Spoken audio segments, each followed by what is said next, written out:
Welcome and thank you all for joining us today for APPNA Social Forum. And first of all, I would like to appreciate the Social Forum Committee that includes Dr. Zafar Iqbal, who actually started the Social Forum from Dawla and then in APPNA, and then Dr. Muhammad Babar Chima and Dr. Abdul Jabbar. They are the one who were doing for a long time. And I really appreciate for their guidance and help to organize me the Social Forum. A big round of applause to our Social Forum Committee. And the next, I would like to invite first APPNA President, Dr. Baba Rao, to come on the stage and give the opening remarks. Dr. Baba Rao. Assalamu alaikum, everybody, and thank you, Sanawullah, for organizing this and all. We have a great panel. And make sure this panel is very controversial and let people. जी, आप खुल के इसे सवाल पूछें जो भी करने हैं. But I'm really looking forward to this panel. We have Abdul Malik and team there. I think it'll be wonderful. So please let's get started. Thank you. So our topic is the world in transition, Pakistan, the Middle East, and global power shifts. We are living in a time of big changes around the world. Countries are building new partnerships, old alliances are changing, and conflicts in the Middle East continue to affect people everywhere. These events also have an impact in Pakistan and all of us in the Pakistani American community.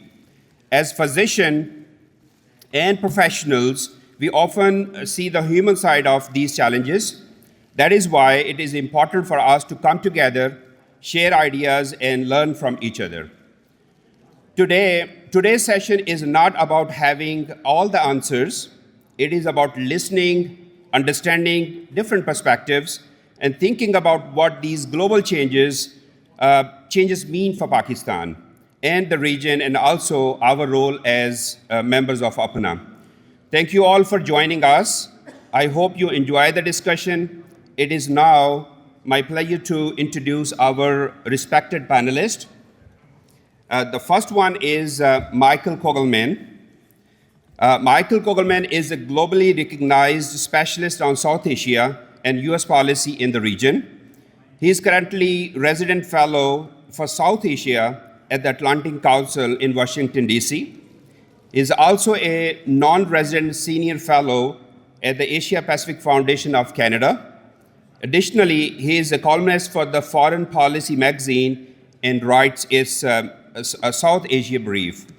Mr. Kogelman is the founding director of the Wilson Center South Asia Institute, and he led the Wilson Center's work on South Asia from 2007 to 2025. Thank you, Mr. Kogelman, for joining us. If you can join us on the podium, please.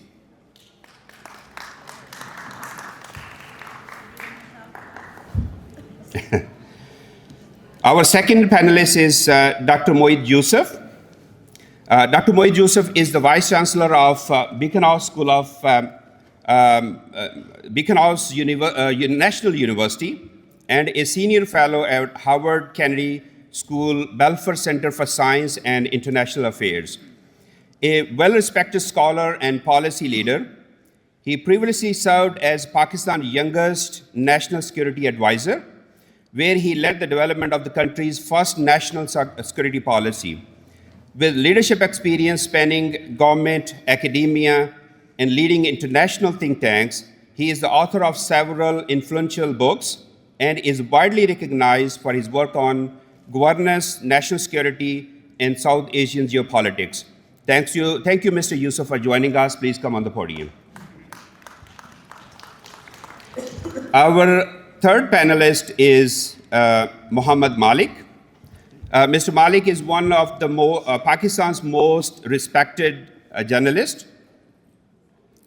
With nearly 4 decades of experience in investigative, political, and economic journalism, renowned for his independent, inclusive analysis and non-partisan approach, he currently serves as a primetime anchor at ARY News.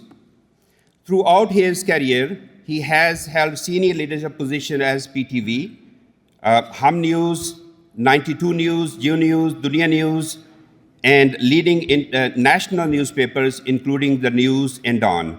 Thank you, Mr. Malik, for joining us, please.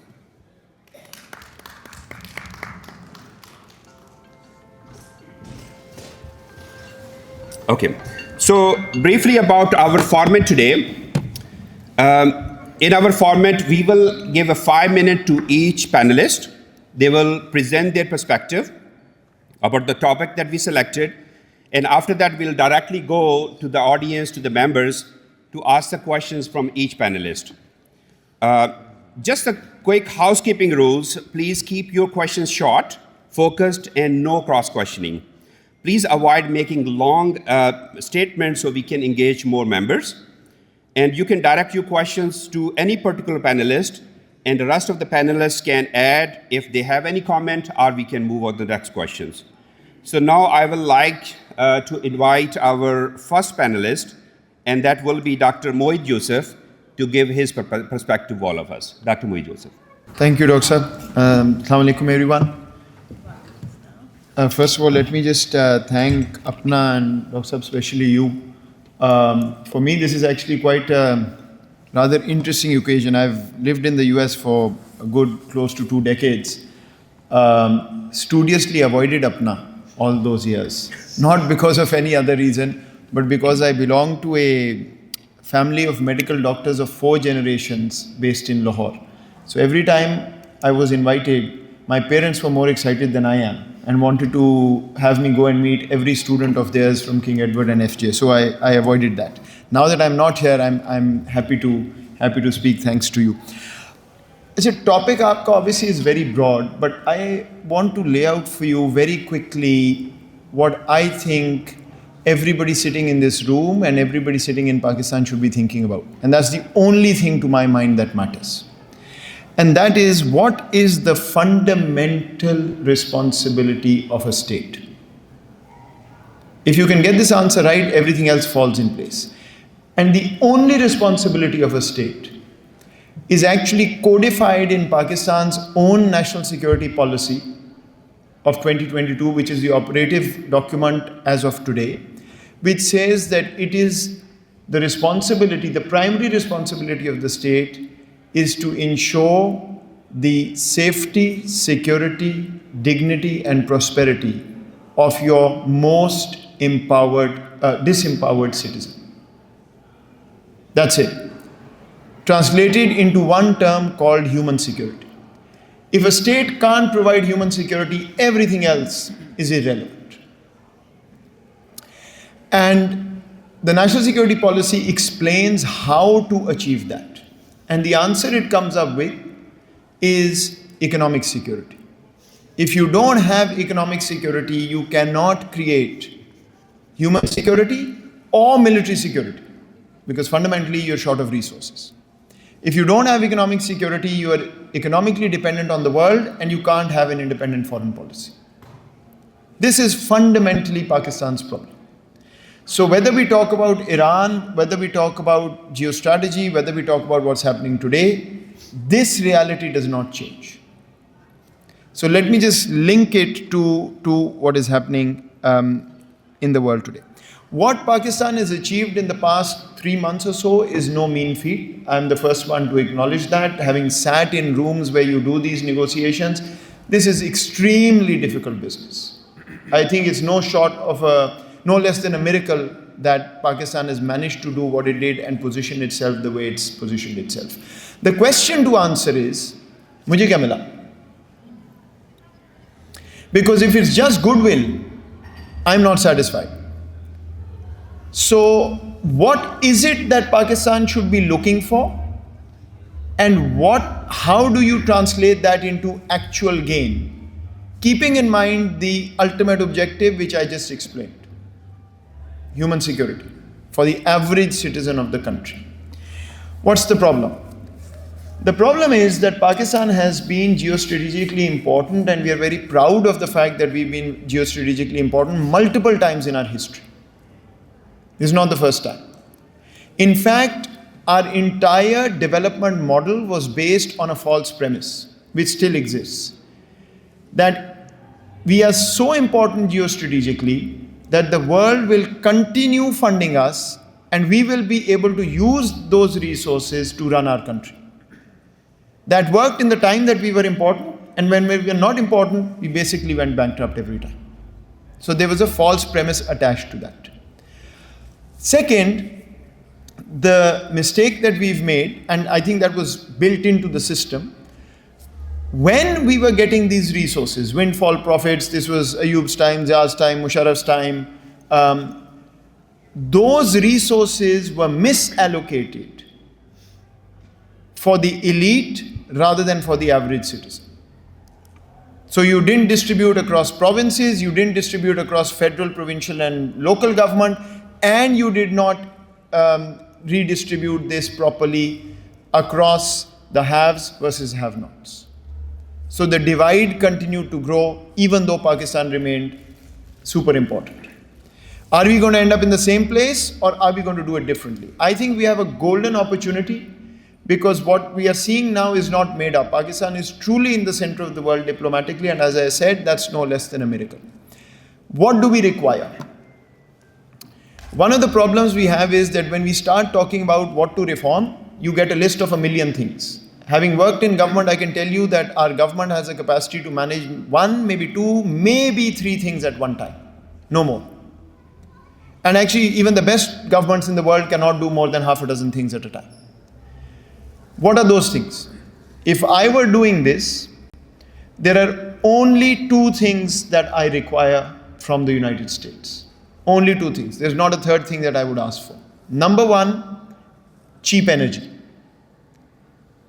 Pakistan's basic problem is we cannot earn enough foreign exchange. We don't have enough export, we don't have enough investment coming in for re-export. Why? Many reasons. Obviously we can talk and it'll be evening and I'll still be going. But only one basic problem that keeps us back, and everything else is linked to that. Our energy cost makes us uncompetitive from the get-go. How do you get cheap energy? You need to get the United States to give us a blanket waiver on Iran. That's it. Just one thing. Then it's up to us on how we manage that gas and manage that oil and whatever we want to do. That's the only thing. The second thing we need, and I said 2 things and these are the only 2, the 18/19% tariff should be brought down to 14/15% for what we have done for the United States and the world and blah, blah, blah. If we can do these 2 things, that is the opening we require from this entire effort. And the rest of it has to happen domestically. If we don't do it domestically, then obviously it doesn't help at all. Apart from this, Pakistan's got a cemented position now when it comes to geopolitics of the Middle East as the principal mediator for a Gulf that is going to be very vulnerable. The Saudis, the Syrians, the Lebanese, the Qataris, etc. What do we want from them? Investment, not assistance. Investment in what? 2 things. Energy sector, food security. That's it. Nothing else. If we can focus on these things, you've got a moment where you can literally implement policies to turn around the economic structure. Obviously, it should be very clear कि अगर हम domestically reform बाकी चीज़ें नहीं करेंगे तो वो नहीं हो सकता. That conversation is obviously there, but that's not the topic for today. This is all I would want to see from diplomacy. Traditionally, what have we done? Number 1, we've asked for personal regime perpetuation. Every leader of Pakistan. Second, we have said more assistance, IMF, etc. Third, we've asked for military equipment. We can ask for all of these, that's okay, I don't mind. If this is what we want to do through muscle memory, but the other 2 things we have to ask first and foremost. Uske baad baki 3 bhi mil jaye to bilkul le le, no problem. Those are the 2 things that we require. All of this is encapsulated in policy. We already know we have to do this. But if the ask is not right, the response is going to be wrong. Nobody is going to come to us and give it to us. This is a window. My own sense is it will last another 4 to 6 months till we settle on whatever deal US and Iran go with, and then everybody will forget us. This is the moment. If we can capture it, I'm sure people who are doing this are thinking about this. They're trying to get there. I think the hard thing is done. Now it's about the easy thing of making this ask. And then you will see this change. Final line, if you allow me, yes. Diaspora.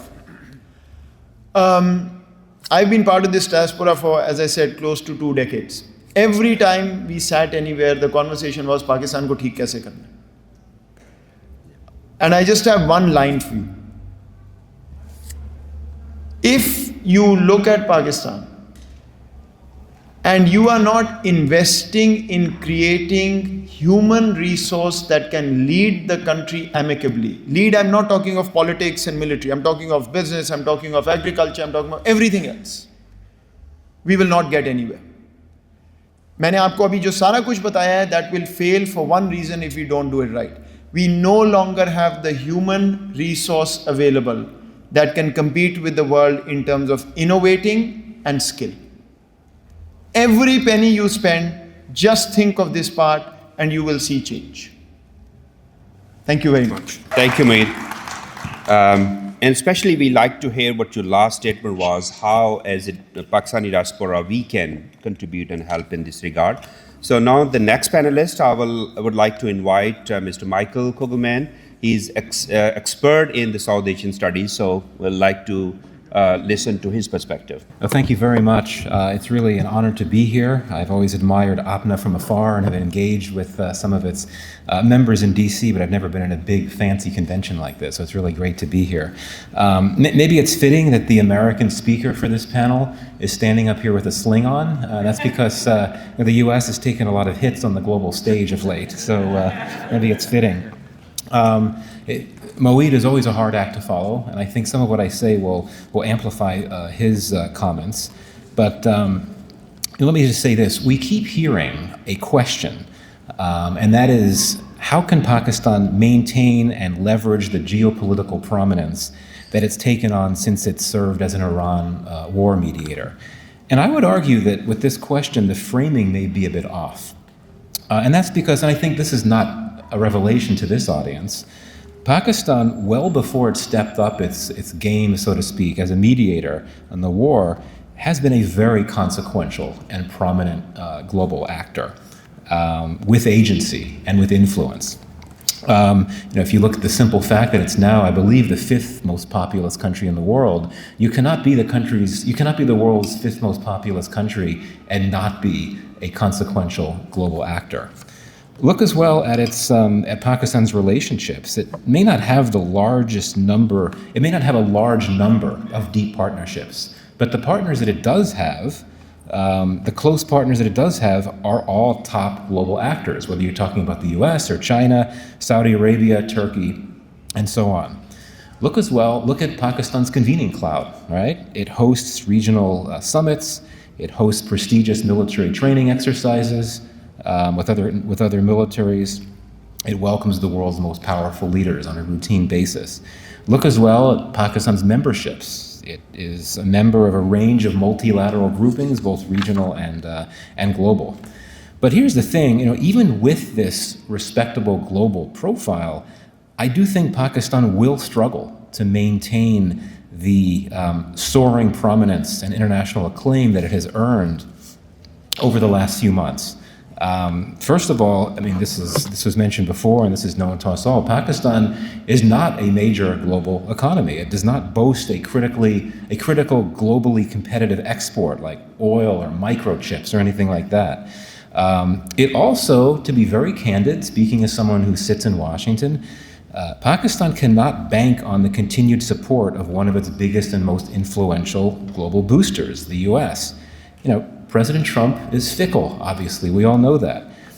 If he decides that Pakistan's utility is not as great as it is now, because let's assume that things settle down in the Middle East, that's a big if, but let's assume that happens. Let's also consider that if the president concludes that it's just too much, he's getting impatient, he's not in a position to wait to capitalize on the commercial opportunities that he thinks the US has in Pakistan, whether you're talking about critical minerals or other things, he could choose to pull back and move on. Now, why am I only talking about President Trump in the context of the US-Pakistan relationship? Well, let's be very clear. This is a very personalized relationship right now. It is President Trump himself and the White House that had been driving the relationship with Pakistan, which of course is the exact opposite of what happened with the Biden administration, when the White House did not really take much of an interest in the relationship with Pakistan, and the State Department and other entities were driving the relationship. So we need to consider the Trump factor when it comes to the U.S.-Pakistan relationship. Also, more significant global actors than Pakistan could crowd Pakistan out. Enduring peace in the Middle East could advantage a number of actors, arguably more so than Pakistan. I think we have to be very candid here. If you look at India, which is a big part of the new emerging geoeconomic architecture of the Middle East, it's a member of the I2U2, it's a member of IMEC. These are things that can't really succeed unless you have peace in the Middle East. Pakistan has helped, to this point, usher in a more stable Middle East. But I would argue that there are other countries that might be able to capitalize on that new reality more than Pakistan. Very briefly, what can Pakistan do to try to safeguard some of what it has right now? First of all, I would argue that it will need to address its domestic challenges in a big way, whether you're talking about terrorism or political instability. Issues at home, I think, will constrain Pakistan's policy bandwidth abroad if they get worse.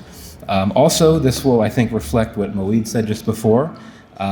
Pakistan has a need to develop a stronger economy over the long term. Its global influence, I think, will be contingent on an economy that can compete, and not only compete abroad, but win abroad as well. And I think Pakistan's taken some really important and impressive steps forward that much of the world, quite frankly, doesn't really notice or take note of. One is Pakistan's tech sector, which quietly has really grown into something significant, but it needs to diversify its economy, its private sector, its export mix, get away from the textiles and agricultural goods that have driven its export economy for so long. A stronger economy would reduce Pakistan's dependence on external financing. It would give it the policy space to pursue a truly independent foreign policy, instead of having to focus so many of its efforts on ensuring good ties with its donors and making sure that the financing continues to come in. So it could have a freer, stronger, more robust foreign policy if it's able to develop a more economic strength over the longer term. So I'll end there. Thank you. So we have a very diverse panel. If you see, we have an American perspective, we have a Pakistani American perspective, and now from Mohammed Malik, we like to hear from Pakistani perspective about this topic. So Mohammed Malik would like to hear his perspective. Assalamu alaikum everyone ji.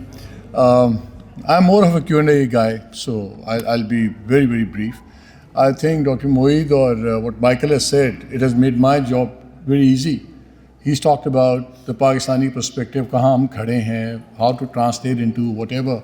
Or Michael has talked about the one-man personalized diplomacy again, which is of critical import, because Trump might get up tomorrow morning and think, I don't like the field marshal, I don't like the prime minister, and the whole foreign policy will go south. So where has it improved institutional levels and everything? That's an entire debate. Again, I was, as always, Moeed makes very serious points in a very simple way. But he did talk about national security policy and talked about three things. KG, state has to guarantee your safety, security, and dignity. As a journalist, as somebody who's an activist also, for me, the third part is very important. Dignity. And that is the problem that I see in Pakistan's system today. The state does not believe or appear to believe in people's dignity of an ordinary man. Aap successful ho jate hain, you make money, you make resources, you can buy safety, you can arrange for your security. Dignity has to come in an attitude. Pakistan ka, then he also talked about capacity, ke as you is being jo expats bahar hain, they do into capacity building. I've been in this profession for 40 years now, a little over 40 years. I've seen one thing for me, the biggest problem in Pakistan is not lack of resources. Even when you see ministry budgets, and at the end of the financial year, aap dekhte hain 30 to 35 to even 40% at times, budgets are not spent. They go back to the exchequer. So it means the money is there. Why is it not spent? It's not spent for two reasons. और सबसे ज़्यादा जो spending भी होती है वो आखिरी महीने में होती है जून में. Now that's because when the budgets are about to expire, then bureaucracy gets a legal indemnity to bypass the certain long, tedious tendering processes. So suddenly you'll see वो tenders आ रहे हैं जून के अंदर, it doesn't need that PEPRA requirement के इतने महीने लगेंगे, समझ वो ऐसे emergency में लगते हैं, so everybody is happy. So budgets वो कट जाते हैं, they make money. We have a serious capacity crisis, and especially in terms of governance. मतलब कि I'm at a public forum, so I'll just try not to name the people. But यकीन मानिए इस वक्त I don't even need two hands. 2-3 federal level के ऐसे secretaries हैं जिनके साथ आप बैठ के आधा घंटा कोई इंसानों वाली बात कर सकते हैं. Where you trying to make sense and he's making sense, he gets what he's talking about. We have a serious capacity crisis. अभी मैं क्योंकि बात हम गवर्नेंस के ऊपर ज़्यादा कर रहे हैं, तो I'm focusing more on the government. Similarly, education में आप सुनेंगे इतनी यूनिवर्सिटीज़ बन गई.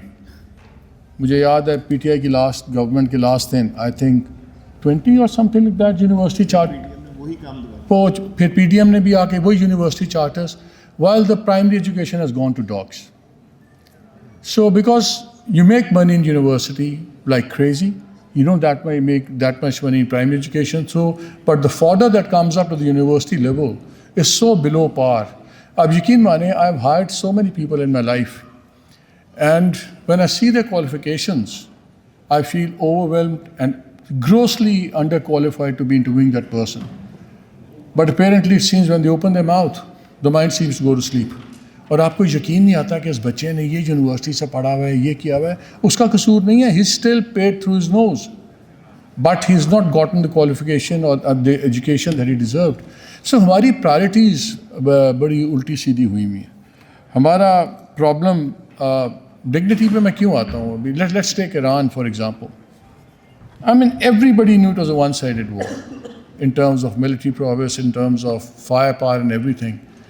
What got them through? They stood at a dignified, united people. ठीक है, हमारी तरह की इतनी ज़्यादा ethnic fault lines नहीं है, religious fault lines नहीं है, but it was a dignity, एक कौमी एक identity में dignity थी, which we seriously lack. And the way things seem to be going, we can't seem to build it. How do we go about it? That's very important. मुझे यहाँ पे 40 कितने घंटे हुए हैं? I think 48 घंटे, 50 घंटे हुए हैं.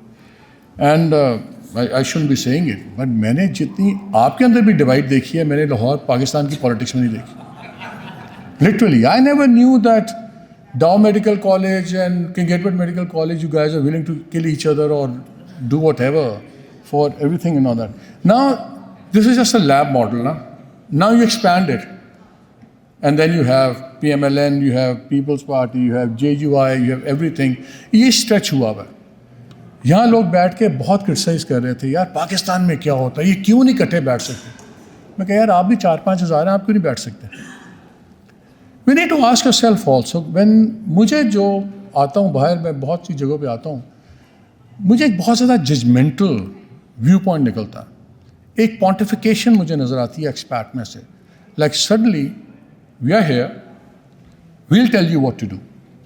And we're grateful for that. I'm glad expats make a difference everywhere else. But expats don't have to live life on a daily basis the way we live in Pakistan. It's very easy for people to say, यार आप लोग ये क्यों नहीं बोलते? इसलिए कि भैया वहाँ बोलने के consequences हैं जो हम भरते हैं. You can say the same thing sitting very comfortably in Washington. You can hardly say 5% of sitting 10 miles from Kot Lakhpat or 5 minutes from Adiala and stuff like that. हमें सबको ना थोड़ा सा we have to come down and understand the reality. जब आप में से बहुत से लोग पाकिस्तान में थे, were they acting and behaving the same way the way they do today, or are you different people? So what has changed you? Exactly. That is the biggest problem हमारे वहाँ पे. I totally agree with you. हमारे मुल्क में democracy इसलिए नहीं है, and I'm going to say something very unpopular. इसलिए नहीं है कि फ़ौज बड़ी ताकतवर है, इसलिए नहीं है कि वहाँ पे जो ट्राइबलिज्म बड़ा इम्पोर्टेंट है, इसलिए है कि हमारी पॉलिटिकल पार्टीज़ में डेमोक्रेसी नहीं है. The moment democracy becomes predictable, it is not democracy. आपको आज नहीं पता कि अगला आपका प्रेसिडेंशियल कैंडिडेट कौन होगा, डेमोक्रेटिक कौन होगा, रिपब्लिकन का कौन होगा. यू कैन गेस, मुझे आज पता है कि 20 साल बाद भी अगर PMLN इलेक्शन जीतेगी तो शरीफ फैमिली का बंदा प्राइम मिनिस्टर होगा, पीपल्स पार्टी से जरदारी होगा, JUI से फजलुर रहमान का ख़ानदान होगा, और अगर PTI जीत गई तो या इमरान खान होंगे जिस पे वो उंगली रखेंगे. So you're either family fiefdoms over there or we have clans or cults. ये democracy नहीं है. So once we start blaming the absence of democracy on institutions and everything, we need to understand कि what kind of institutions have the democratic institutions we have created. उनको will के ऊपर party मिल जाती है, इधर मियाँ साहब डिसाइड कर देते हैं तो मरियम बीबी चीफ मिनिस्टर बन जाती है. हम सीरियसली यहाँ पे अगर बुश सीनियर का बेटा बना था तो उसको उस प्रोसेस में से जाना पड़ा था. He had to go through that entire primaries nomination process. Over there, it's the bloodline is there. So even the democracy is blamed in my country. First, the political leaders have to take it. We have an elite grab. We have an elite grab of institutions, resources, and that is why हमारी जो थोड़ी सी priorities की sense है warped up है. Is it a negative thing? Yes, it is a scary scenario, but no, Allah ka shukar hai. I think the last year's war, and I never forget to thank and offer my heartiest gratitude to Narendra Modi for being so stupid, naive, and religiously rabid to start a war and give Pakistan the platform that it has today. It started with Modi's crazy dreams. तो उसके हमें बड़ा अल्लाह का शुक्र है. मैं तो उसको कहता हूँ भगवान उसको कायम रखे, वो जब तक है हमें बड़ा फ़ायदा. So that changed everything. And like Mohit said, very important, the issue is how to translate that. That is the most important thing, because Michael talked about it also. Trump might get up tomorrow and says he doesn't like us, the whole thing changes. You know, the attitudes change. 2 years back, we were considered part of every problem. Today, we are part of a global solution. Attitudes have changed, the door's there. How do we translate it into gains and everything? He's pointed out very rightly to some energy and other issues also. This is the scary part. What is the capacity of the current leadership to do it? Again, making war is way easier than making peace. And I think making business deals is even tougher than the two of them put together. It's a very tough thing to put business deals together because they involve a lot of long-term issues. वो हमें फ़ायदा है. मेरा खौफ सिर्फ capacity crisis का है कि कैपेसिटी कितनी है. और सिंस हमारे मुल्क में भी पावर बड़ी पर्सनैलिटी ओरिएंटेड होती है तो policies tend to become personalized version of things that it ought to be. So that's a tricky area we're working in. But overall, I think things are, alhamdulillah, way better. We can't feel better about being a Pakistani than I am today. यकीन माने जो बदली है दुनिया में और जो ये हुआ है. और and I think the coming years very quickly will end it. अभी आपका L4 भी बन गया, like एक नया security और economic paradigm is emerging in Middle East and Gulf. And we are becoming a very critical and integral part of it. एक छोटी सी एक खबर आप लोगों ने सुनी होगी, it's very interesting, just tells you कितने लेवल्स पे काम हो रहा है. अभी जब लेबनान का और इजराइल का बहुत सीरियस हाइटन चल रहा था तो you might have, I don't know here, you might have heard the news, the Lebanese chief of the army staff visited Pakistan out of the blue. Bangladesh chief of army staff came a little while back. So a lot of things, wheels when wheels are happening, a lot of things are happening. So I think if played right, we never had a better deck of cards in our hands. It's for us to give it away and not to make it happen. Baki Q&A, Hazir, whatever. Thank you. Perfect. I think Malik Saab 2 दिन से अपना को काफ़ी study किया है. I just like to comment on that. Yes, you came during the time of our APPNA elections. We do have, it's a democratic process. We do have a political parties, different alumni. But once the elections are final, we are united here. That's the beauty of APPNA.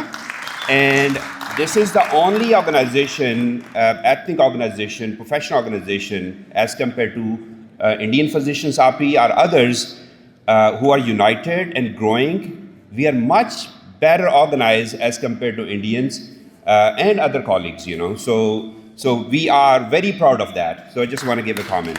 So few things pretty quick. As you said, democracy is the important part. And one of the pillars of democracy is journalism. And what has happened to journalists in Pakistan, like Ashar Sharif or Kashif Abbasi or anyone else who says a word. Being a journalist, you know, there was one time you sat in a Prime Minister's office and you said, "मैं Prime Minister का उसको गिरबान से पकड़ूंगा." Can you say that today? The second thing is, you're right, thank you. There's a second thing, yes, we are in euphoria that, you know, we are up in the sky, Trump हमारी बड़ी तारीफ करता है और JD Vance तो अपनी पत्नी और वो भी बातें करता है, लेकिन ये लोग जो है सीरियन प्रेसिडेंट को भी इन्होंने आईसिस से उठाकर उसको प्रेसिडेंट बना दिया और वो लोग भी सीरियस भी उसी यूफोरिया में। क्या इससे मुल्क की डेमोक्रेसी इंस्टीट्यूशन स्ट्रांग होंगे और क्या अभी जो इंस्टीट्यूशंस जो जुडिशरी पार्लियामेंट कॉन्स्टिट्यूशन का हाल हुआ है क्या आप उससे खुश हैं? Thank you. Let me first answer the first interesting part. कि मैं इसका गिरबान पकड़ूंगा। प्रॉब्लम ये है, ये प्रॉब्लम होती है सोशल मीडिया की, आपको आगे से क्लिप कट हुआ होता है, पीछे से क्लिप कट हुआ होता है, and waste your entire reasoning on that. अगर आप उसका पूरा क्लिप देखें तो उससे पहले मैंने 2 जुमले बोले थे। प्राइम मिनिस्टर के साथ फाइनेंस मिनिस्टर भी बैठे हुए थे, नदीम बाबर एनर्जी मिनिस्टर भी बैठे हुए, और मैंने ये कहा था कि वो लोग हैं जो कॉन्फ्लिक्ट ऑफ इंटरेस्ट के बारे में who are using their offices। उसी में मैंने मीटिंग में पब्लिकली रिकॉर्ड किया है, तभी के पास के पास आया था। मैंने ये भी कहा था जो आपके फाइनेंस मिनिस्टर हैं, ये 1975 में ग्रेजुएट किए थे बॉस्टन यूनिवर्सिटी से, उसके बाद वो पाकिस्तान में कभी नहीं रहे, 3 दफ़ा रहे, जब वो वजीर बनते हैं आपने फिर चले जाते हैं। तो मैंने कहा था ये फ्लाई बाय नाइट ऑपरेटर्स हैं। आज वो फाइनेंस मिनिस्टर कहाँ है? पाकिस्तान में नहीं है। वो नदीम बाबर कहाँ है? वो पाकिस्तान में नहीं है। Exactly the things I said to the Prime Minister. And I said कि कल को जब ये लोग निकल जाएंगे and you'll be left holding the bag, हम किससे पूछेंगे इसका गिरबान पकड़ेंगे।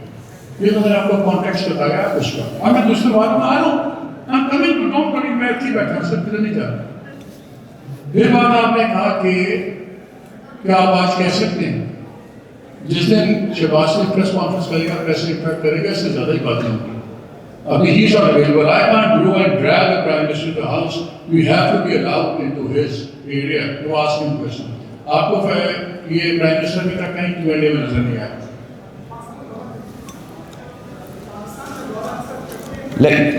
I think let's don't do the cross question. Let him come. देखिए जो Q&A होता है ना, उसके भी अपने प्रोटोकॉल होता है ना। हम यहाँ पे बैठे हैं, एक प्रोटोकॉल है। The office, a particular office, has to open itself for a Q&A, and you can ask him a question. Or since we've known Imran Khan for the last 30-40 years, हमारा से comfort level किसी और किस्म का था. So we could talk a lot and everything, and we did ask her a question. But rest assured, whoever the Prime Minister is, whenever it comes, these questions will be asked, and nobody would be spared. But you have to have an opportunity to do that. My question is rather global. There are about 195 countries in the world, and we wonder why Pakistan has been or is being dragged into any major conflict in the world, whether it was 9/11, Russian invasion, Middle Eastern war recently. Why are we the chosen one to be involved in any major conflict in the world? Is it external benefit or internal gain? I just want to know that. It's not that the world came to choose us. We are as interested in becoming the center of the world because, as I explained to you, our entire development model is built around the importance of our location. And every time we've gotten involved in these situations, it's because of the location. And so, what we have as Pakistani leaders over time decided is that if we become geostrategically important and offer a service which is essentially security, we will get handsome returns, and those returns in terms of foreign exchange are what are required for us to run the country. That's been the model that we follow. So even in this particular instance in the last 3 or 4 months, there's a country called China with far more leverage, far more influence. Have you heard of them? They played a critical role in this 3-month period as well. So I think it's also how we like to play geopolitics in the world, combined with the world looking for partners who are willing to offer service. I think that combination is what has given Pakistan that space. Just one other thing I'd say, because this keeps coming up. There is no problem fundamentally with doing that. As a country, you can use your location, you can benefit, the problem has been the utilization of those resources. We couldn't utilize those resources for structural reform in the country. We utilized the resources to usurp, the elite used it to usurp resources for themselves. Yeah, I would just add to that. The trend that you laid out, sir, I think you would describe it as Pakistan getting dragged into other countries' wars, getting involved in other countries' wars. Maybe we could argue that there's a bit of a change in that trend over the last few years. If you look at several examples, one being how Pakistan, over the last decade or so, has sought to better position itself as a neutral in the Saudi Arabia-Iran rivalry. You could also look at how Pakistan eventually decided not to join the peacekeeping forces in Gaza. And of course, with the war in Iran, I'd argue that one of the many reasons why Pakistan decided to put itself out there as a mediator was because it knew that it would be incredibly disadvantaged by an ongoing war in Iran. I mean, I've argued that Pakistan perhaps would have been more vulnerable than any other country outside of the Middle East to an ongoing conflict. And so it had a good reason to get involved as a mediator so that it could avoid conflict spilling over, or a conflict that's ongoing and potentially could spill over into Pakistan. So I think that credit to Pakistan and its government over the last few years to try to change that trend of appearing to be a passive actor, getting dragged into something. It's been able to use its agency and its diplomacy to try to ensure that it could avoid any type of scenario in which it is obliged to join a war or contribute troops or whatever the case might be. I appreciate the presentation today very much.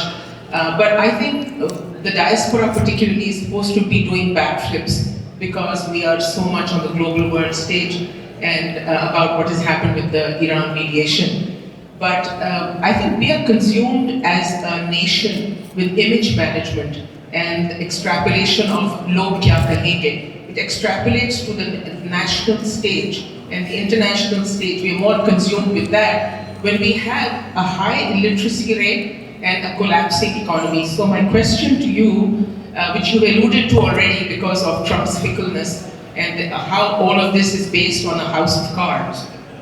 What is the prognosis, it's not a good question, what is the prognosis of Pakistan ever getting out of this illiteracy and economic devastation? Very unfortunate reality, education has not played a significant role in a successful ascension to power. आप Barack Obama ले लें, कोई family background ले लें, आप Clinton को ले लें, कोई हार्वर्ड चला गया, कोई येल चला गया, and then education played a critical role in ascending to the top. Pakistan में मुझे बहुत ज़्यादा पढ़ा लिखा होने की जरूरत नहीं है। मेरे बाप के पास पैसे हैं, मैं 2 प्लॉट बेच के मैं MNA बन जाता हूँ, मौतें मौजा। The same goes to all the legislative levels and all that. So हमारे वहाँ पे education भी वही नहीं है priority आम आदमी के लिए. हमने बहुत specifically we have taken up this issue many times because the rich can afford education. Like my father was a businessman, he was well off, alhamdulillah. So I went to a top private school, then I went abroad, studied abroad. So for me, the education system didn't matter. The bureaucrats, their kids don't go to those schools, they go to private schools, so their effects are not affected by marked up education system, unlike America, where the school quality even decides the real estate, the pricing of that zone. In Pakistan, we have very simple solutions. Link bureaucracy's children's education to the public school system, and you'll see the difference happening. Link the elected people's children's education to the public school system, things will happen like magic. Because when the elite gets impacted, they cause a change. Pakistan made everything that does not impact the elite doesn't change. And there is institutional elitism and there is individual. So बड़ा simple है, इसलिए जो आप gap या बात करें, it's basically, it's not a complicated issue really. It's doable. I think simply अगर आपने पाकिस्तान को एक लाइन में समझना है, literally one line, it is essentially a system for and by the elite. Right? You can debate the definition of the elite. I'll tell you something very interesting, including all of us sitting here. You will never find a Pakistani elite acknowledge that they're part of the elite. You'll never find anyone say, I'm an elite. Why? Because we have a self-hating elite. No, this is actually, I'm making a political science argument for you. Why do we have a self-hating elite? Because all of us recognize that we have usurped the rightful resources of the average citizen to keep our lifestyles going. And when Malik speaks about dignity, that's the change I find now. Earlier it was chup chupa ke ko nahi yes. I think over time now it's just become brazen. That's who we are and that's who we are and whatever it may be. And ये कोई एक individual, एक government की बात नहीं है. Across the board, I think this problem is there. You start picking up individual things. Schools, my kid isn't going to go to public school, why do I care? But my kid is going to go to King Edward, so I still care. It's a very interesting comparison for you. Right? The day my kid stops going to King Edward and Rishtar, I don't care what happens. See? My kid is not going to go to Rishtar's or Mayo Hospital, so that is going to the dogs. It's such an easy comparison there for you. Those of you who belong to Lahore and sort of Punjab and that area, all of us traveled GT Road growing up, used to be doable.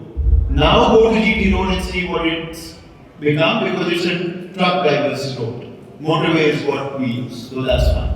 So this is where the problem is. 1% is captured that space and only cares about that 1%. Education, I'm in education now, and I'll actually, Dr. Sahab has been kind, I'm going to speak about education because to my mind, if you don't get this piece right, ये जितनी गुफ्तगू है skill or capacity and whatever, we have subhuman behavior now. It's not even human. अभी पहले ये तो समझा लें कि human और subhuman में फर्क क्या है. I cannot convince a BNU student, presumably educated and all of that, कि आपका ethics के कोर्स में A आया, but आपने गाड़ी गलत खड़ी की हुई है illegally. The kid cannot get in his mind why a vice chancellor is asking me गाड़ी मेरी है सड़क इसके बाप की नहीं है ये क्यों पूछ रहे? Imagine, can you do this in the US? This is a fundamental breakdown of a ethos of a society.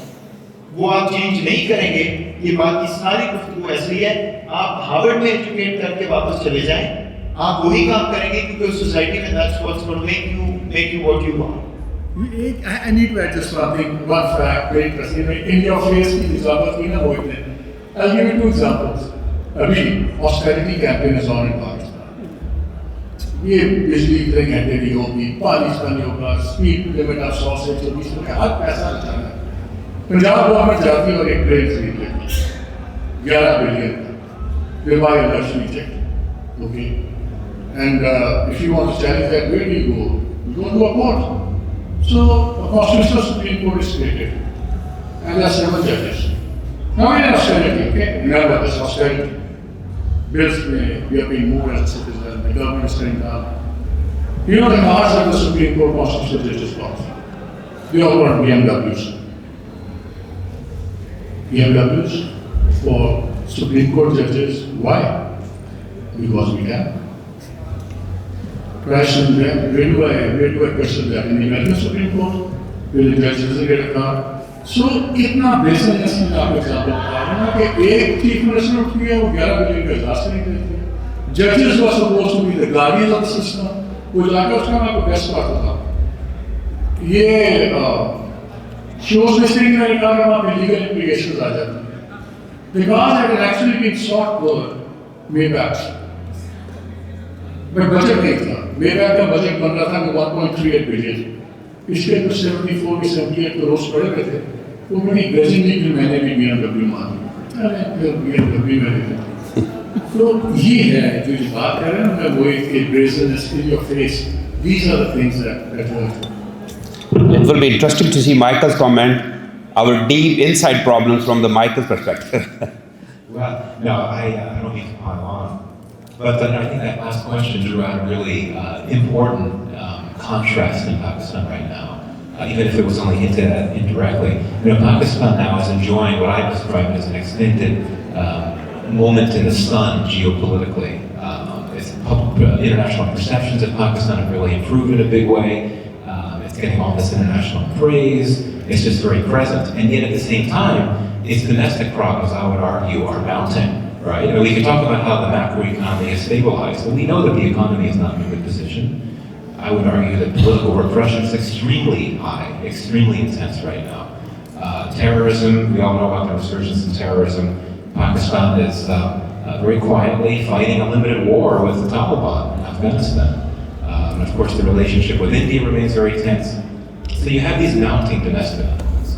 And I would make one comment here. This doesn't apply to all of these domestic problems, but when it comes to some of these domestic problems, particularly the issue of political stability or lack thereof, or political repression, or whatever you want to call it, I would argue that what Pakistan has been able to achieve and succeed at on the global stage, the praise that it's been getting, the fact that governments across the world, including in the West, including in Washington, really see Pakistan as an important strategic player right now, that can be and has served as a peace broker.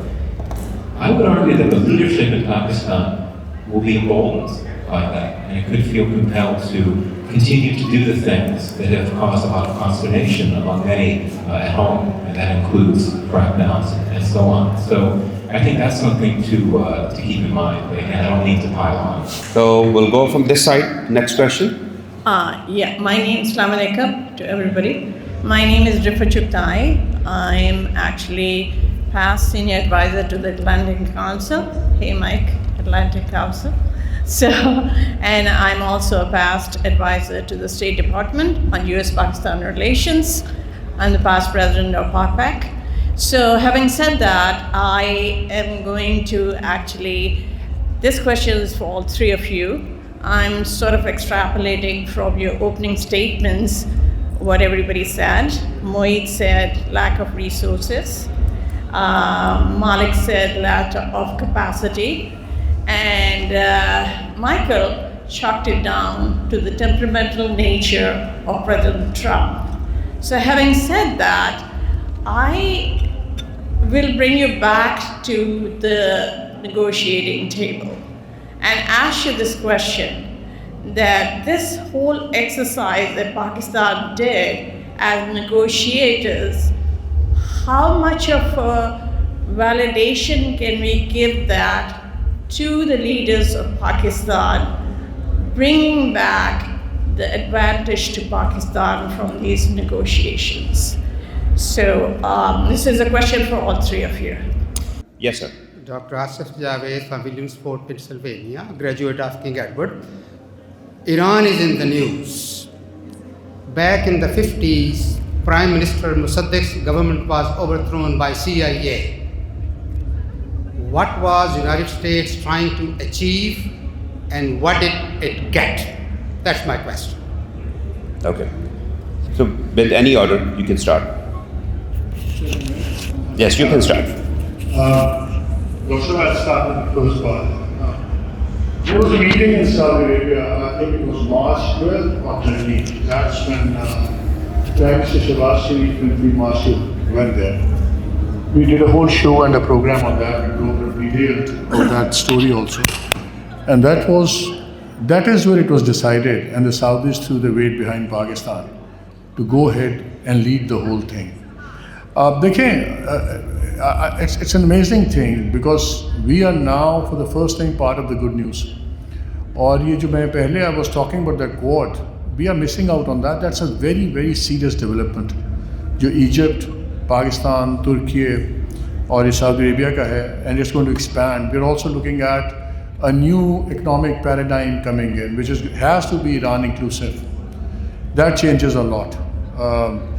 जैसे मोहित also talked about the power, energy, resources and everything.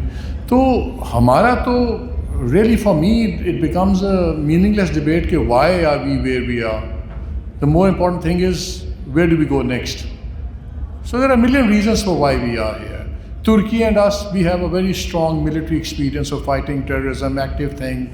The last war became an amazing showcase for Chinese technology also. But does it matter whether we were showcasing anybody's technology? We won the war. We downed Rafales. That's the new reality. So our new reality is, why do we dilate upon how we got here? Let's see where we're going to go next. And Trump ka to, it's like you have to be insane to try to predict Trump. Trump contradicts himself in the same tweet. He contradicts himself, not even like 20 different tweets. So वो तो totally unpredictable है. Like he said, Mohit also, कि ये बड़ी छोटी window है.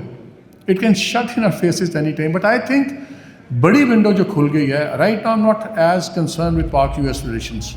I'm more concerned with Pakistan being an equation, a key player in the evolving equation that is emerging in the Middle East and Gulf. That for us is way more important than what Trump feels about me today or might not feel about me tomorrow. So I think my eye is more on that ball, और their things are working. और अभी जितनी आप developments अभी भी देखिए, Prime Minister गया था कल, first he went to Iran, वो तो तदफीन में था, but then he went to Turkey.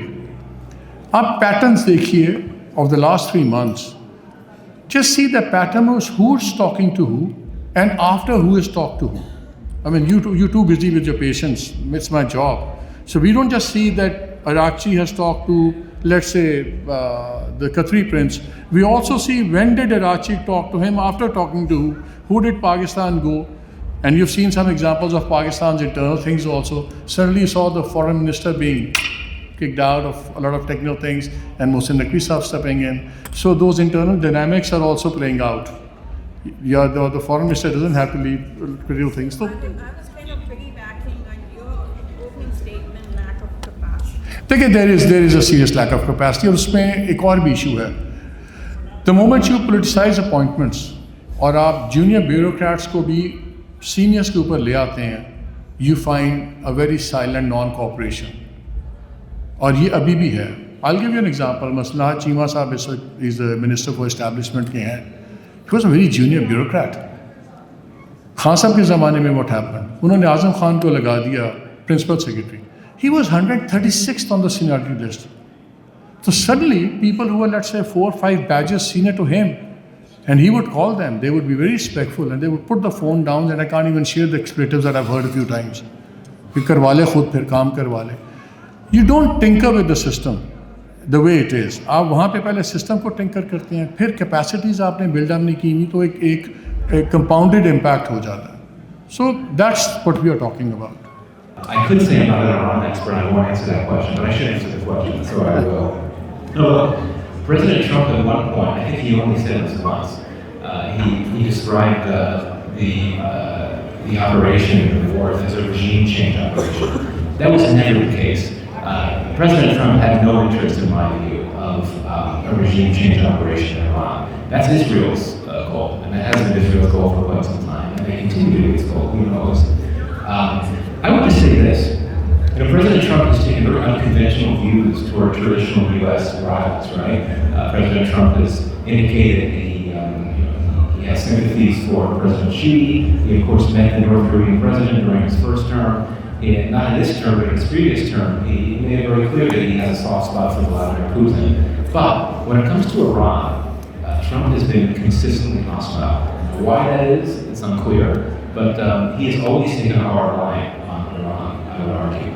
So I think that when presented with an opportunity to try to do some damage to Iran and the Iranian regime, he thought that could be good, it could serve U.S. interests. But I would argue that for very clear domestic political factors in the United States, President Trump never wanted to commit himself to a long-term, open-ended war. And that's why he was very keen to look for off-ramps for quite some time. But at the same time, because of his hostility toward Iran, he wanted to get something for it. And he was willing to continue to take a hard line, even as he sought off-ramps. On the other question, your question, the mediation bit. Critics of Pakistan have said that Pakistan was not a true mediator, that it was the diplomatic equivalent of an errand boy, that it was a go-between. Pakistan really did serve as a direct mediator. Pakistan brought American and Iranians to the table together in Pakistan And that was a table where the field marshal was present. So there were three-way talks that were happening at one point. So it truly did serve as a mediator, but I think even Pakistan itself would admit that it could not do it itself, right? And this is why we have to look back at a very important moment when the foreign minister of Shahbar went to Beijing, to China. One of the objectives of that visit was to get China's buy-in for this Pakistan-led process. Pakistan and China then released a joint statement in favor of peace, and I think that sent a very strong signal to Iran. China has a lot more leverage over Iran than Pakistan does. That's very clear. As much as we could talk about friendship between Iran and Pakistan, it was important for Pakistan to get that buy-in from Beijing. That was very helpful. And secondly, we saw during the very last few days before we got to the MOU between the US and Iran, Qatar stepped up its game in a big way. And I think it's very clear that Pakistan, as much as it was able to do itself, it needed help from some of its friends. And Turkey, of course, played a role. Egypt played a role. Others did. Qatar's last-minute play, I think, was really essential to it. This is not a question related to the same field about the crypto diplomacy, that $5 million crypto deal with World Financial Liberty, with a relationship with Trump's family. What Pakistan has been doing to safeguard their interests, because it's like paying for access for Trump. And I think this is really concerning overall and what's going on. So just wanted to take any one short answer. I don't need that. The short answer is I don't know, and nobody knows, which is not unusual for this kind of deal making. Let me just say what people would tell me who are making decisions when I ask this kind of question. The answer is we didn't even have what we have now, which is a direct line to the US president and an opening to get some of the things that I mentioned, Iran or tariffs or whatever. So that part has to be locked in as a positive compared to where we were before. Will we be able to cash in on this and get what Pakistan should get, or will it end up being a net negative? I think the jury is out. If you ask the current decision makers, they'll say, we know this, we are working on this, we'll get there. How? Nobody knows. My name is Arif Mansouri. Since beginning of last year to now, over the last 18 months, Pakistan has seen a tremendous transformation. Like Michael mentioned, Pakistan is enjoying geopolitical position which is really remarkable. And President Trump and JD Vance have been very complimentary towards Pakistan multiple times. President Trump keep increasing the number of planes we have down to Israel up to now 11 planes. So my question is that this relationship that we are enjoying with Washington, from the margins of Washington's attention to now, in a circle of Washington, we have been here before. So this relationship over the last 7 to 9 years, we have been here before. My question is, what can be done, or what would make this relationship sustainable between Pakistan and the United States? Yes. Pehli cheez to ji, I don't think we have been here before. We've never been on a table as a winner before. And the last war changed everything, because for the first time, we broke the myth about India being the regional net security provider for the region. We broke the myth that India is the only power equalizer in the region, and that India is a very viable counterfoil to China and stuff like that. Pehli dafa, और एक चीज़ I think we all need to understand and appreciate also, कि the role that Pakistan has gotten, it has not come as a favor or something like that. We have earned it, and we started that with last year's war, which changed the entire power equation in the region. We changed that with a lot of other initiatives that we did. I mean, did the Saudi-Pakistan Strategic Agreement Pact. It didn't come out of thin air. It had been there in the making for a while. Egypt joining in, Turkey joining in. Our progress and our strategic and technical things have been in the field for a very long time. So it's taken its time coming. It just came about very abruptly, because suddenly agreement is signed and voila, we have a war with Iran and all that thing coming up. So everything like that, it had sort of been cobbled together suddenly. No, it wasn't. Like I was talking to Bangladeshi people and all. आपको पता है कि Bangladesh has been asking for an agreement for almost a year now. Pakistan is delaying that because वो थोड़ा सा it ratchets up tensions in the area and all that. Lebanese guy wasn't there by chance. So things were happening and are happening. So एक तो हम for the first time you have come to table as winners and perceptions matter a lot. हम इस बारी एक table पे we are वो mark कानी ने कहा था ना if you're not on the table you're on the menu. So for the first time from being on the menu we're at the table. And I think it's a very good place to be. And it will work out. Okay. So I'm Dr. Shinasman. I'm a graduate of Pakistan Medical College. I spent about 6 months in Pakistan. I'm involved in political side of Pakistan. Malik Sahib was Gandhi Party Bajwa Denver, so I'm involved with that. My fundamental point is what Michael said before, that unless Pakistan addresses domestic issues, basically economy and then the question of dignity, which is all related, Pakistan is not going to go anywhere. We will squander the opportunities that we have at this point. So even though Moeen said that we don't need political leadership, I think that is exactly Pakistan needs. And then What's the question? So my question is, there's a governance crisis, there is a capacity crisis, and there's a political leadership crisis. How do the panelists see that being the Pakistan's fundamental 1 point? You should start, you need to clarify. So a quick question that Malik mentioned about the condition of democracy in Pakistan, which is like a river. If you block it, then water becomes stagnant, which has an order in it. So my question is that Field Marshal and military establishment has established themselves as a major geopolitical player. How can our military establishment and Field Marshal can ensure that this flow of democracy, this river continues to flow and the democracy becomes healthy in Pakistan, and this it's not stagnant every 10 years with the Marshal or military model? Yeah. Dr. Zafar Iqbal, yes. Zafar Iqbal, I'll just build on Dr. Chima's question, that there is a political crisis and an economic crisis, but there is a human rights crisis also. I think the military establishment has ensured that anybody who raises the voice is put behind bars. It's not only Baran Baloch or any of the journalists and others. So my question is very simple. If this is because of the centralization of power by the military establishment, what can experts do so that decentralization happens, so the power goes to the right recipient of the power, the people of Pakistan? So I would really like to hear some suggestions what we can do. Thank you. And great question, very good question. The last question we will take and then the answers, yes. Thank you so much. I'm at Masood Medical College. Question for Malik and Moeen. So we took Kissinger to China. Yahya was CNLA. Now we are intervening between Iran and USA. Same, Field Marshal. So are we just obedient servants or we get something out of it? Okay. Again, let me just sum up. Pehla question, it's a pattern and it's not unexpected.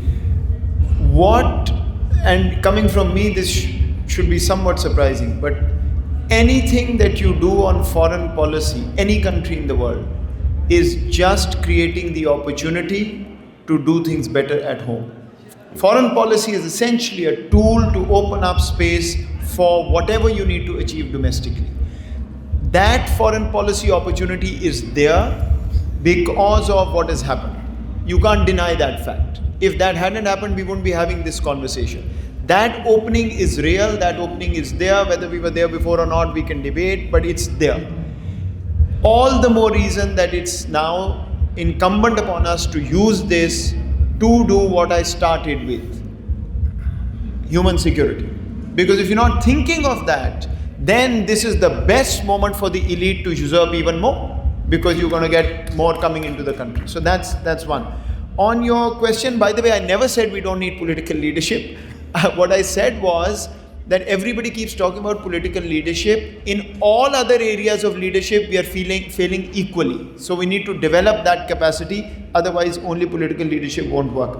I'll let Malik Sahab answer the Yahya and others, but decentralization का point किसी ने raise किया. देखें, I'm sorry, I'll just take 30 seconds, but let me explain this because I think this is the crux of the matter. Decentralization of power across the world has been proven to open up better governance outcomes. This is not Pakistan, India, but everywhere in the world, gradually, there's a curve. When you open up, capacities aren't there, gradually local governments and local institutions. Iran mein jang ke dauran, local governments were operating every day, right? UK has now the 7th Prime Minister in 10 years, but the country continues. Why? Because the local system is functional. China, same thing. Why doesn't it happen in our case? Because political parties are as autocratic as anything else. Why would I as a political party leader want to allow that? When does it happen? When the military comes. Why? Because they want to bypass that political party for a while and transfer power, and then it's centralized again. Until you can fix this problem, अगर आपने silver bullet ढूंढनी है पाकिस्तान की, I'll just say two things. Invest in education for capacity and allow real local governments to operate. You'll see the change. देखिए, local government अगर होती तो madam 12 billion का जहाज़ नहीं ले सकती थी. इसीलिए लोकल गवर्नमेंट नहीं चल सकती, because the money would be there. आपने क्वेश्चन किया था फ्लो ऑफ डेमोक्रेसी का. आपका क्वेश्चन ही देखें, कन्फ्यूजन शो करता है कि आप कह रहे हैं what can the field marshal and him do to ensure the democracy का flow. It's against the nature of the beast. आप एक मिलिट्री इंस्टीट्यूशन को कह रहे हैं आप डेमोक्रेसी लेके आए. आप क्यों कह रहे हैं? इसलिए कि हमने खुद उनको, जब राइट नाउ जितनी मीडिया रिस्ट्रिक्शंस इस वक्त हैं, पिछले 40 साल में मैंने अपने करियर में नहीं देखी. And we are paying the price of it. हमें पता है कि कितना मुश्किल हो गया बात करना और कैसे करना. लेकिन आप 2-3 चीज़ें देखेंगे, स्पेस किसने बनाई, ये रिस्ट्रिक्शंस किसने लगाई. पैका लॉ लेके आए, ये electronic crime prevention act, Nawaz Sharif की गवर्नमेंट लाई, इमरान खान ने बहुत क्रिटिसाइज़ किया. उनकी गवर्नमेंट आई तो उस पर रिवाइज होके और स्ट्रिंजेंट हो गया. अब जो लॉज बन रहे हैं, आप भले कह दें कि उसकी बेनिफिशरी फौज है या फलाना इंस्टीट्यूशन है, पास कौन कर रहा है? आपके ये सो कॉल्ड डेमोक्रेट्स, ये आपके पास कर रहे हैं. बजट के ऊपर इमरान खान ने स्पीच में कहा कि मेरा बिल फंसता था तो मैं DGISI को कहता था मेरे बिल्स पास होते थे. तो डिड यू स्ट्रेंथन देम और were they interfering? There is no such thing as free lunch. You take favors from institution, there is a payback. There is a pound of flesh that you're given. Only Democrats can do it. और हमारे मुल्क में जो political parties हैं इस वक्त ये elected autocracies बनी हुई हैं. इनके चेयरमैन presidents for life हैं, इनके बच्चे ही tipped हैं आइंदा के लिए वज़ीर आज़म बनने के लिए. So what you have is a very different form. और I agree with him. I have worked a lot on local government. मतलब कि सबसे बड़ा इट्स एन आयरनी कि इस मुल्क में पहला वर्किंग मॉडल जो लोकल गवर्नमेंट का था वो एक आर्मी डिक्टेटर ने दिया था, मुशर्रफ ने, और उसको अंडू किया पॉलिटिशियंस ने. MQM चीखती फिरती है लेकिन 148 जो कॉन्स्टिट्यूशनल प्रोविजन है अबाउट लोकल गवर्नमेंट नहीं इम्प्लीमेंट होने दे रहे. अगरचे वो भी एक नया कार्डर बन जाएगा, इन्हीं के मामले चाचे वो चेयरमैन बनेंगे union council, they will just have 3-4 different cadres. वो डेमोक्रेटाइज नहीं होगा सिस्टम, ज़्यादा ख़ानदान के लोग सेटल हो जाएंगे. लेकिन जो फाइनेंशियल पर्स है ना वो लाहौर से निकल जाएगा, वो कराची से निकल जाएगा. They don't want to lose on that strings, और उसके बाद फिर याशी नहीं हो सकती. So the problem with democracy in Pakistan frankly is more of Democrats themselves who sleep with the devil, wine and dine with them, and come out and say we are the victims. They are not the victims, they are the perpetuators. Very good. So, thank you very much, all the panelists. We really enjoyed the discussion, and